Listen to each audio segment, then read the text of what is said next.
Hi guys, welcome back to another video. இன்னைக்கு இந்த வீடியோல நம்ம பார்க்க போற மூவி 2022ல ஒரு ஆக்ஷன் கிரைம் த்ரில்லர் மூவியா ரிலீஸ் ஆன புல்லட் ப்ரூஃப் அப்படிங்கிற ஒரு படம். அந்த படத்தோட கதை அப்படின்னும் போது ஒரு மிகப்பெரிய மாஃபியா வில்லன், அவன் பேரு டெம்பிள். அவங்ககிட்ட இருந்து அவனோட அந்த மாஃபியா ட்ரக்ஸ் மணியை $1 மில்லியன் பணத்தை எடுத்துட்டு அங்க இருந்து தப்பிச்சு ஓடி போறாரு நம்ம ஹீரோ. அவனை விட்டு தருத்துறான் இந்த வில்லனோட ஆட்கள். ஸோ அப்படியே ஓடும்போது அங்கேருந்து ஒரு அடிச்சு போட்டு அங்கேருந்து ஒரு காரையும் எடுத்துட்டு தப்பிக்கிறான் நம்ம ஹீரோ. தப்பிச்சு நார்வேக்கு தப்பிச்சு போறதா அவனோட பிளான். அவன் தப்பிச்சு போற அந்த காரோட டிக்கியில அந்த இவங்கிட்ட இருந்து பணத்தை கொள்ளையடிச்சாலும் அந்த டெம்பிள் அப்படிங்கிற வில்லனோட வைஃப் பிரெக்னன்ட் லேடி வந்து அந்த கார்ல இருக்காங்க. அவங்களுக்கு அவங்க கூட வாழ பிடிக்கலன்னு அவங்களும் தப்பிக்கிறாங்க.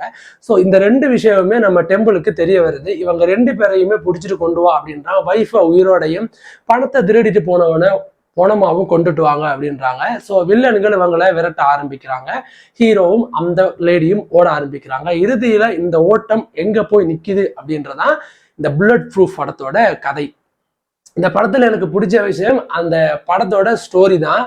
ஆக்சுவலி ஒரு சிம்பிளான ஸ்டோரி. ஸோ இந்த மாதிரியான படங்கள் நம்ம எக்கச்சக்கமா பார்த்தாலும் விறுவிறுப்பு கொஞ்சம் கூட பஞ்சமே இல்லாம கொஞ்சம் கூட எங்கேயுமே லேகிங் குறையாம பல இடங்கள்ல எடுத்திருக்கிறது வந்து ரொம்பவே என்கேஜிங்கா இருந்துச்சு. படம் பார்க்கறதுக்கு இன்ட்ரெஸ்டிங்கா. அதே மாதிரி ஃபைட் சீக்வன்ஸ் எல்லாமே ஒரு மாஃபியா அப்படின்னா பேசிக்காவே மாஃபியா வந்து ரொம்பவே ஆக்ஷன்ஸ் எல்லாம் பண்ணுவாங்க. பட் வந்து மூமெண்ட் ஆஃப் பாடி ஆக்ஷன் வந்து பண்ண மாட்டாங்க மாஃபியாஸ். ஸோ அவங்க பேசிக்காக வந்து கன் ஃபைட்ஸ் தான் பண்ணுவாங்க. ஸோ அதை எக்ஸாக்டா அதை வந்து இதில் வந்து எக்ஸிக்யூட் பண்ணியிருப்பாங்க. மோஸ்ட்லி இந்த ஜான் விக் படம் வந்து ரீச் ஆனதுக்கு காரணமே அதுதான். நீங்கள் ஜான் விக் படம் பார்த்தீங்கன்னா தெரியும், மோஸ்ட் ஆஃப் வந்து guns and of the things மூமெல்லாம் ஃபைட் பண்ணுவாங்க. அந்த பாடியை வந்து ரொம்பவே வந்து யூஸ் பண்ணி ஃபைட்ஸ்கள் பெருசாக பண்ண மாட்டாங்க. ஸோ அந்த பேஸை வந்து இதில் ரொம்ப அழகாக யூஸ் பண்ணியிருந்தாங்க. மாஃபியா படத்துக்கு தேவையான அதுதான், அது ரொம்ப அழகாக ஹேண்டில் பண்ணியிருந்தாங்க. அதே மாதிரி பார்த்தீங்கன்னா வந்து படம் ஒரு மாதிரி என்கேஜிங்காக இருக்குது அப்படின்றதுக்கு காரணம் ஒரு சேசிங் மூவி தான் இது. ஆக்சுவலி அவங்க காரில் ஓடுறதும் வில்லனுங்க விட்டு திருத்துறதும் அவனுங்கள்ட்ட அடிச்சுட்டு போனால் இன்னொரு பக்கம் இன்னொரு வில்லன் திருத்தணும் அப்படின்னு இந்த சேசிங் ஸ்க்ரீன் பிளே ரொம்பவே என்கேஜிங்காக படம் பார்க்கறதுக்கு இன்ட்ரெஸ்டிங்காக இருந்துச்சு. முக்கியமாக இப்படியான ஒரு ஆக்ஷன் இப்படியான கிரைம் ஒரு மாஃபியா படங்களில் அடல்ட் கண்டென்ட் இல்லாமல் ஒரு படம் நம்ம பார்த்தது அப்படின்றது ரொம்பவே கஷ்டம். பட் இந்த படம் அண்ட் கம்ப்ளீட்லி ஒரு ஃபேமிலி என்டர்டெயின்மெண்ட் ஆன ஒரு ஆக்ஷன் மூவி.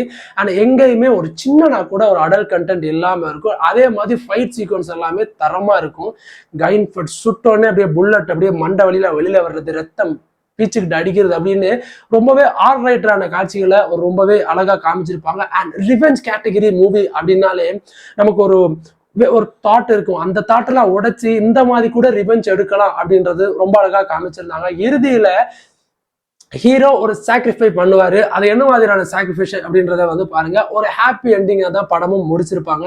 ஒரு பிரெக்னன்ட் லேடியை காப்பாற்றணும் அப்படின்ற ஒரு தன்னை அந்த படத்தை எடுத்துட்டு தான் தப்பிச்சு போகணும் அப்படின்னு நினைக்கும் போது ஒரு லேடியை பார்த்தோன்னு ஒரு மனுஷன் எப்படிலாம் மாறுது அப்படின்றத வந்து ரொம்ப அழகா கிளைமேக்ஸ்ல வந்து நமக்கு வந்து நரேட் பண்ணியிருப்பாங்க. எனக்கு அந்த ஸ்கிரீன் பிளே வந்து ரொம்பவே பிடிச்சிருந்துச்சு.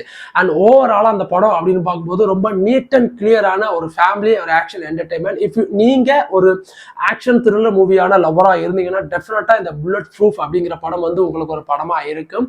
அண்ட் மறக்காம இந்த படத்தை நீங்க ஆன்லைன்ல சர்ச் பண்ணி பார்த்தாலே உங்களுக்கு அந்த படம் வந்து கிடைச்சிடும். அண்ட் அடுத்து நல்ல ஒரு மூவி ரிவ்யூஸோட வந்து நான் மறுபடியும் உங்களை சந்திக்கிறேன். அது வரைக்கும் தேங்க்யூ கைஸ்.